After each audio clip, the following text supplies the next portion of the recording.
Thanks for joining us. My name is Ibrahim Sani. Very recently, the government has announced a very interesting plan when it comes to the Subang Airport revitalization. Subang Airport will undergo a major transformation to turn it into a premium city airport and aviation hub under the new Subang Airport Rejuvenation Plan, as announced by the Minister of Transport, Anthony Loke. The Subang Airport Rejuvenation Plan will focus on 7 major components, which includes the introduction of commercial jet passenger airlines, as well as for general aviation, business aviation, urban air mobility and regional commercial flight operations. However, this announcement does attract some form of criticism from various sectors, but of course here to unpack all of this is Mohshin Aziz, the Director of Pangolin Aviation Fund. Mohshin, let's take a look into the whole idea of Subang Airport, where it was and how it was behaving before we jump into the Subang revitalization plan in depth. Well, Subang was the gateway for Kuala Lumpur International Airport back then, but that was all stopped in 1998 when we had the KLIA. So all the operations was migrated towards KLIA because you want to pull all the volumes there. But nonetheless, it was still there. There was some commercial services. And then along 2006, Malaysia Airlines started this new concept, Firefly, whereby they use propeller planes and go somewhere regional, mostly domestic flights. And then later, that was the queue of Subang Airport basically. It was a second airport, didn't really have much services apart from that Firefly and Malindo that I mentioned, and maybe a host of those private and cargo flights. Then why is it still left to be operational, considering that all the transportation requirements must be done out of KLIA? At least this was the thinking before. Well, the thing is, Subang is a wonderful asset. It's a huge airport with a long runway, 3.6 kilometers, considered category A, can bring almost all the big aircrafts around there. So not for the country not to use it is kind of silly, because you have a gem of an asset, a Rolls Royce, but you're not using. What's the point? That's my point. Why wasn't it not used? What was the thinking then? I'm pretty sure the premier at that time was Tun Mahathir. Well, it was initially Mahathir up till 2003, then it was Tun Ahmad Badawi, and then subsequently Najib. But the thing is, at that point of time, the idea was to spool up volume as quickly as possible at KLIA. But here's the thing, things have changed. Up till 2019, KLIA carried 62 million passengers, which is the 21st ranking, the 21st busiest airport around the world. It surpasses Madrid, it surpasses JFK even. So when you reach that point, you have to start thinking, maybe it's time I have a second airport, and Subang has always been there. Now's the time to revitalize and create it as a second airport. All right, one of the bigger conversations, of course, whether or not we do have too many airports to begin with, at least in this region, not necessarily in Malaysia, thinking ASEAN, Singapore, Changi, and of course, Suvarnabhumi in Bangkok. Those are 2 big gateways for this region.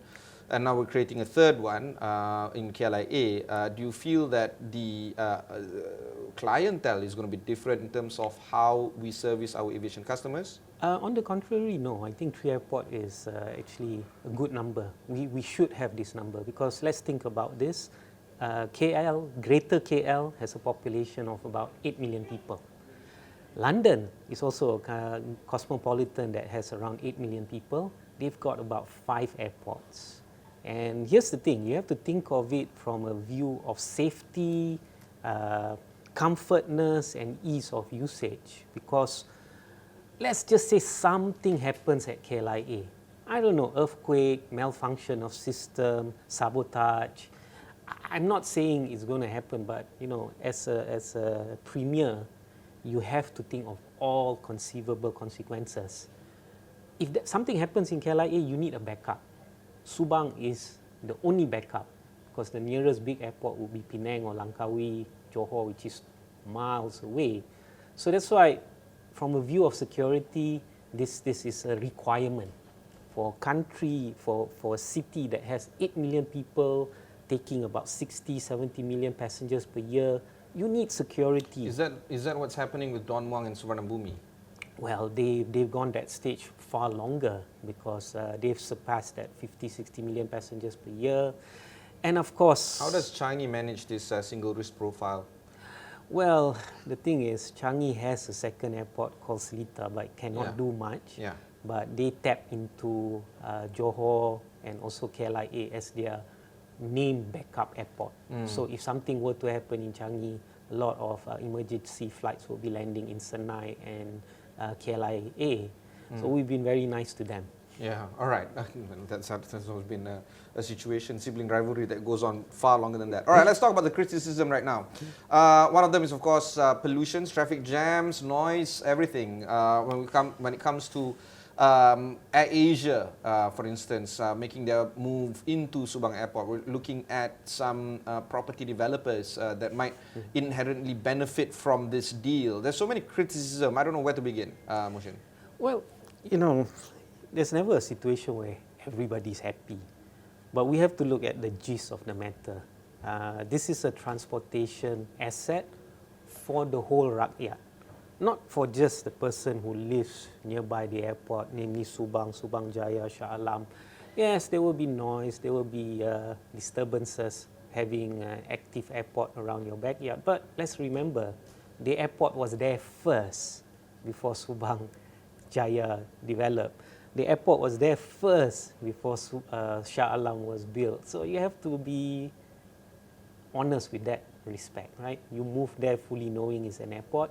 Now it's going to be a fully functional airport again. You can't really, that argument is lost.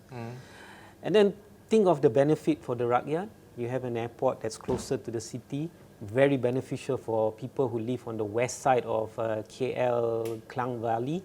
And of course, like I mentioned just now, better security for KL and the country as a whole.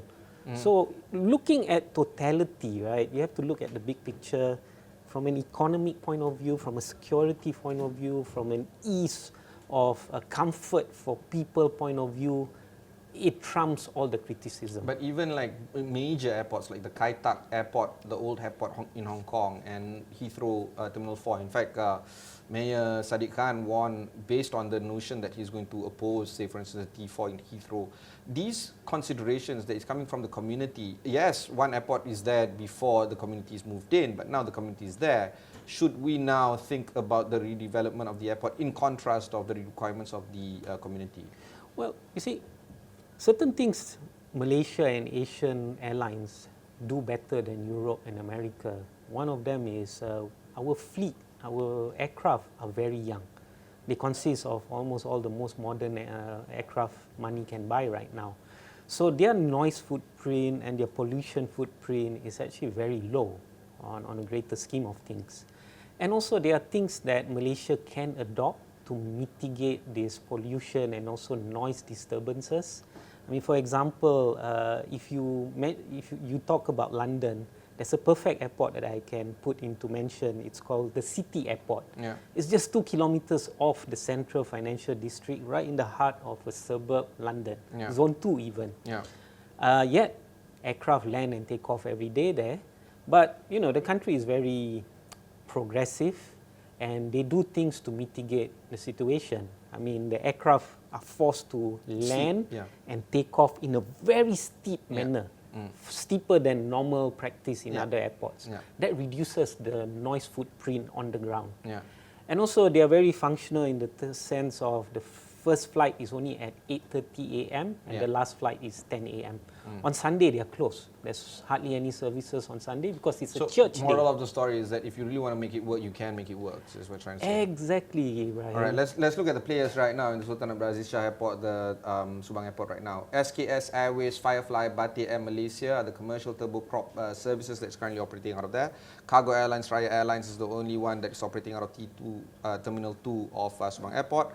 What's the situation like moving forward? Are we going to see all the other players coming in, not just Firefly, but Malaysia Airlines, jet engine flights, Air Asia, so to speak, and of course all the other regional airlines as well, including that of, say, Batik Air and of, what do you call this, not just Batik Air, but Scoot of Singapore Airlines. Singapore Airlines, yeah. This is a question mark that's not answered till today because there's no clarity from the government or even the regulator that's in charge of this, MEFCOM, saying whether it's a free for all, whoever has a license can land.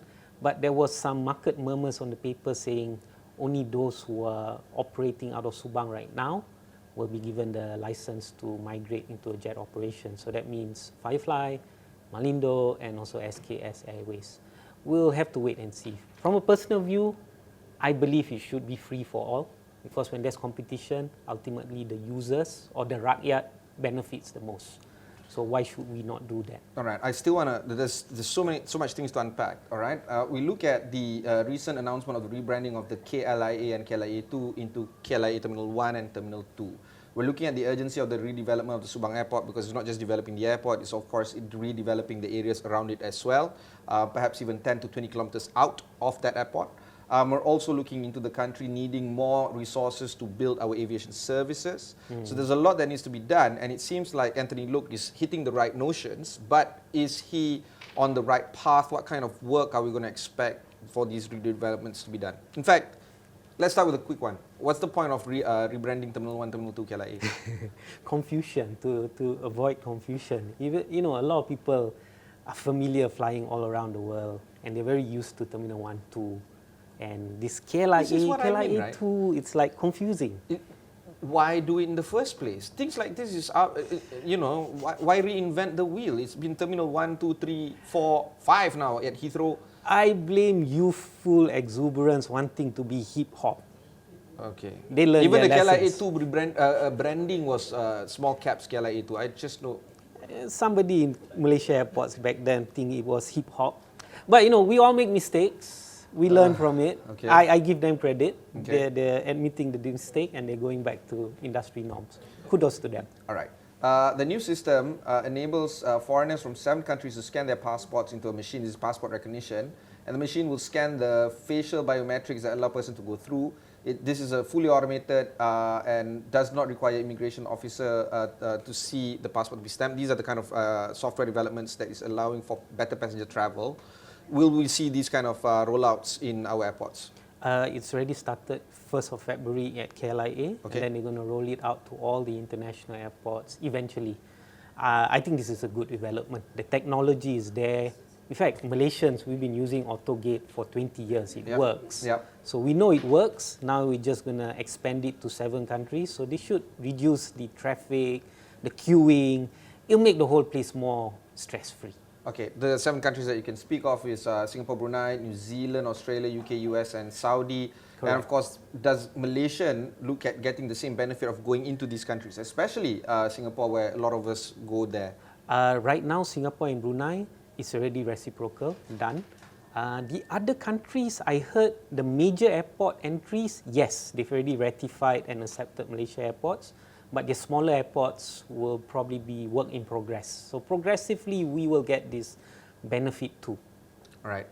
You see, when we look at these poor planning of, you know, from rebranding to installation of software and the upgrading of the AutoGate and many more, now rebranding of Sultan Abdulaziz Shah Airport or Subang Airport, all this requires money. Especially when it comes to you know, the physical signages, for instance, the requirements for us to notify, say, IATA, all these requirements. You know, if better planning was done previously, we don't have to do all these things again now. Yes. Now, on top of all these restructuring, both physical and non-physical, we're also looking at the entire rejuvenation and rebuilding work within the areas of, say, for instance, Subang and Greater Subang area. All this requires urban planning and requires a lot of stakeholders to be bought in. How do you think the government, particularly the Transport Ministry, is going to get all these buy-ins from all these stakeholders? Surely this is a gargantuan task to achieve. Yeah, that's the key problem that you just mentioned. There's a lot of parties involved. So are you saying that MEVCOM is one of them? Let's just say all of them. All of them are guilty with this point of view that I'm in charge, everybody got to listen to me. But unfortunately, with that kind of attitude, nothing gets done. You just go into the table, discuss, and then 2-3 years down the road, you have a new KSU or you have a new guys in charge. And then further talks, and But this is part and parcel of running a government. Honestly, we want to wait for the ideal situation to materialize. This is not realistic, so to speak. I don't agree, because that's what a blueprint is. Blueprint is by far bipartisan. No matter which guy becomes the PM, a good one, a joker, or a lousy one, but the blueprint prevails and carries on. But that's not been how we have seen our aviation industry for the past decade or two. Okay. And now moving forward, what do you see or what do you anticipate? Well, if this, whatever that's been mentioned by our transport minister, I mean, honestly, it's actually from the industry experts, presented to him, he buys in and he makes it public. By virtue of him making it public, raises expectation, and people would want this. You know, you're also having a fair share of criticism, but all of them will be addressed as we go on. So I think this is a positive step. Just as long that everybody keeps the momentum and everybody is on the same page that Subang is indeed a wonderful asset that needs to be harnessed. Subang is indeed an opportunity for us to de-risk from KLIA and, you know, an ability to reduce congestion at KLIA and reduce traffic congestion at KLIA and make things easier for everybody. It should progress. Okay, let's talk about the realities of things. Terminal 1 KLIA does not seem to have that kind of traffic, at least from a passenger point of view. However, Terminal 2 KLIA, or KLIA 2 previously known, as it was previously known, faces extreme congestion. Let's call it Terminal 1 and 2. Terminal 1 and 2. Let's do that. Let's do the wish that all of us want. But honestly, do you feel that that Terminal 2 congestion is going to be really, really bad right now? Well, they still have enough capacity relative to the terminal size. I think the only issue that AirAsia is facing right now is lack of aircraft, lack of manpower, and also some capex to get them back to the level of efficiency before pre-pandemic. Honestly, I think it's just a matter of time before they get it done. I mean, they've got the right people and the right mindset. So it's just a matter of time. I think we just have to be a little bit patient, and we'll be as efficient as it was prior to the pandemic. Okay, we'll go for one short break. When we come back, we'll discuss a little bit more with Mohshin Aziz of Pangolin Aviation Fund.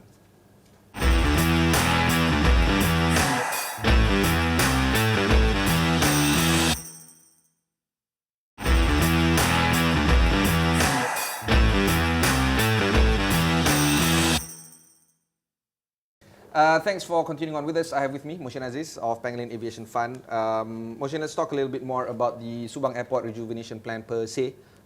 What is inside the plan? Have you read it? Well, I've seen a presentation a few years ago, assuming it hasn't changed.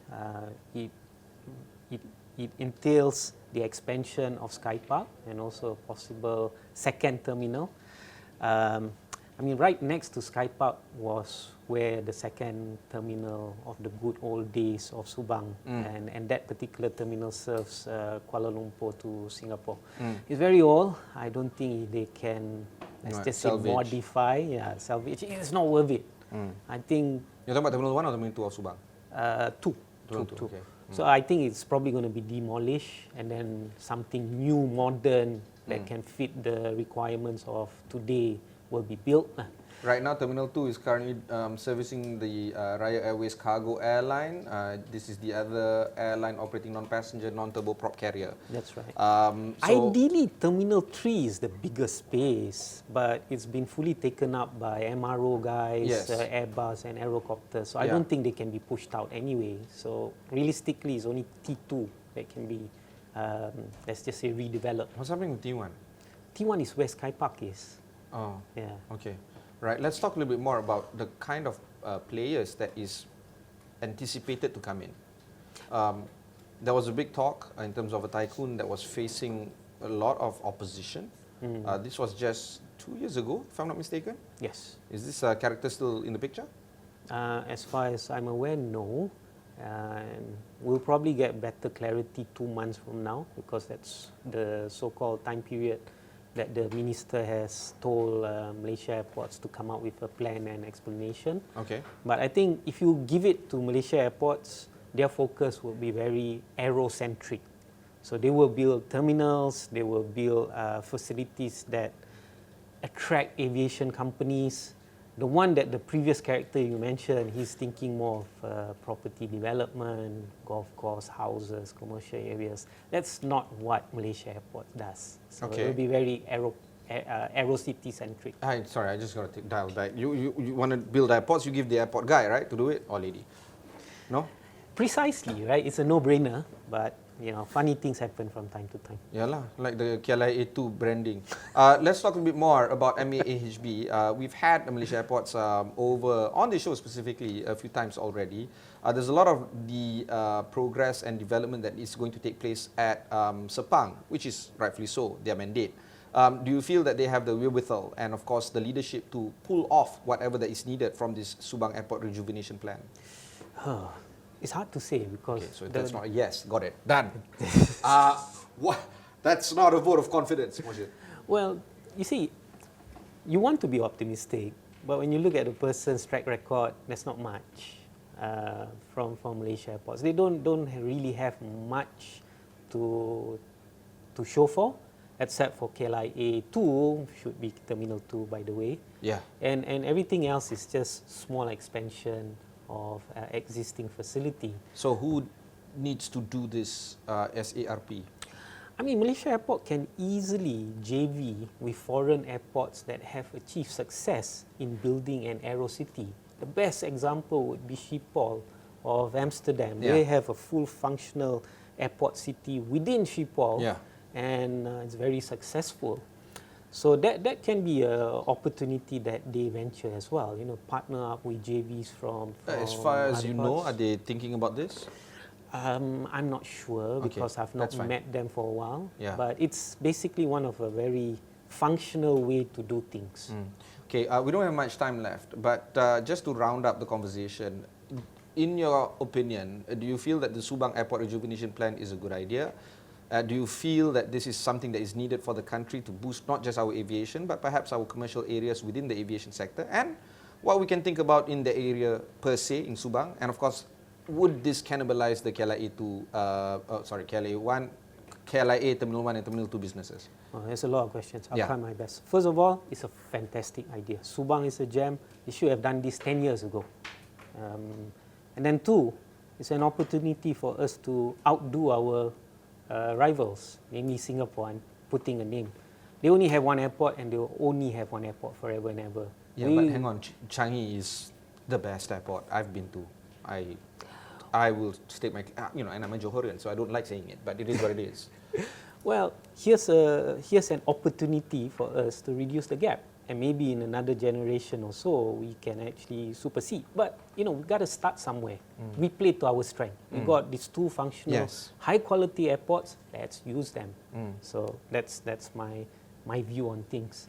Then with regards to cannibalization of Terminal 1 and Subang, Terminal 2, Terminal 1, 2, I don't think this is a concern because KLIA has already got 60 million passengers before the COVID. And I believe they will reach that number again. Once you reach that status, you should think about upscaling and increasing your charges. Try to get better quality customers, let them pay more. So you should get out of this volume thinking and get into this high value, high price thinking. So they can do that now. Either they make Subang as the premium airport and the mass market goes to KLIA. So what I'm trying to say is it's two types of different market. So it's not going to be cannibalization, provided they play their games right, they price right, and they do the product offering right. The way I look at it is that the orchestrator or coordinator has to be really, really on the ball in this. And if you don't have the quarterback to pull off this particular, I don't know what to call this, Big picture orchestra, person. yeah, to the conductor to put together this orchestra, it might not be going according to plan. There's a lot of risk there. We have one chance, and we better do it right. Because if you get it right the first time, your future will be so much easier. If you do it wrong the first time, Macam ni lah jadi dah. yalah, Sampai KLIA branding. 2 and all that stuff, all this can be avoided. So that's why everybody just have to honestly sit down and think about progress and not think about rivalry between airline A and airline B, or airline A versus a regulator that they don't like or like. It's actually AA, but yeah, go on. I didn't say that. Yeah, I but did. thing is, everybody has to have this mindset. We have one chance. It's a golden opportunity. Let's get it right the first time. Do you feel that Anthony Loke is the guy to do it?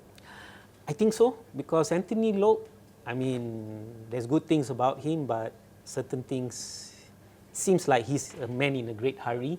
He wants to do everything once. So, in that sense, he's putting his neck on the line too, you know. Yeah. Because if you try to do 10 things once, Yeah. you're bound to fail quite a few. Yeah. But he's already put his neck on the block, Yeah. and every person in the industry should say, okay, he's different. He's not a typical politician. He dares to take the risk. So he's our best opportunity. Let's get it done correctly this time. Fantastic. That was our conversation with Mohshin Aziz of Pangolin Aviation Fund. If you want to learn more about the Subang Airport Rejuvenation Plan, head on to astroawani.com. There are plenty of resources that can be found there. Subang Airport Rejuvenation Plan has been announced by the Transport Minister Anthony Loke a few weeks ago, and of course we're looking at further developments that are going to take place over the weeks to come. My name is Ibrahim Sani. Catch you in the next one.